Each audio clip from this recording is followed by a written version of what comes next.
And let's push on and take a look at one of the big stories, though, from the region, as Nissan is set to acquire lithium-ion battery manufacturer Vehicle Energy Japan.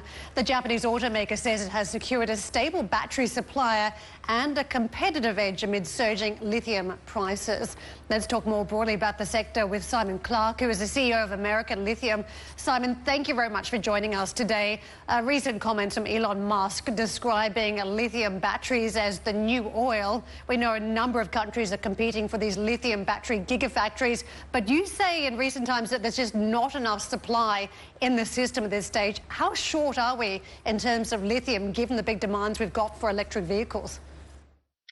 Well, I think, the demand that we have, or the supply that we have this year, around 650,000 tons of lithium carbonate equivalent, is probably just about being met. But if you look at any forecast that you see out there, it's going to be a five-fold increase in that by the end of the decade.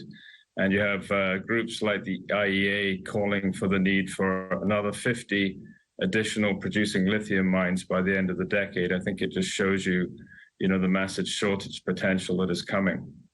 Simon, we've seen so many shortages in recent times, first around COVID, now as we talk about still more demand in the system for various different products and services. What does lithium look like down the track then? Are we talking about something that's akin to the semiconductor crisis?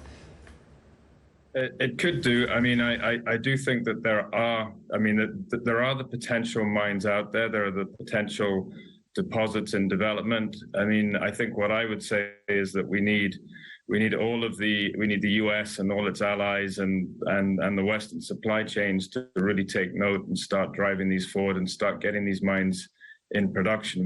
We don't need them coming on in 10 years' time. They need the investment. We need the support now to really drive these mines into production sooner rather than later.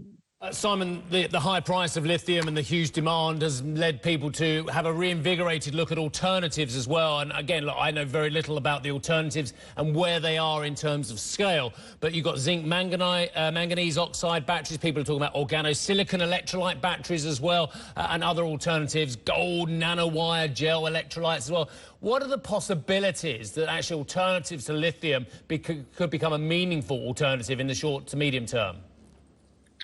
Well, I think you have to understand it's taken lithium-ion 40 years to get to this point. I mean, the amount of development that goes in, the amount of securing supply, the amount of work that has to be done on supply chains is huge.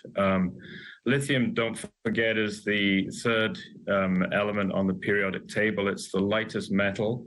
It's a perfect conductor. And I think that's why you see most of the chemistries that are out there are lithium-based, because it is the ideal metal for this. So that's not to say that other technologies may be acquired, but if you ask me, they're a long way off. You have in lithium-ion, you have actually a perfect a battery for transport, for our mobile devices, for even smaller storage systems. So I'm not saying you won't see other technologies out there and evolving, but it takes a long time. And I think in lithium, you do have a perfect mineral for this, for these applications. Simon, is there a rush to get products to the market before we have a recession? Absolutely. I mean, I think if you look what's happening in the world, as you've said, with the prices, I think people are looking to lock up supply. I mean, I heard on your programming the news on Nissan. I think you're going to see a lot of the end users take matters into their own hand and lock up supply, because without it, they'll be in really tough shape as we move through this decade. Simon, just briefly from me, obviously the high energy price right now is making people rethink their commitment to buying an EV. Could I just get your read on what you think this now means for the industry as a whole if we're going to see a slowdown in EV sales?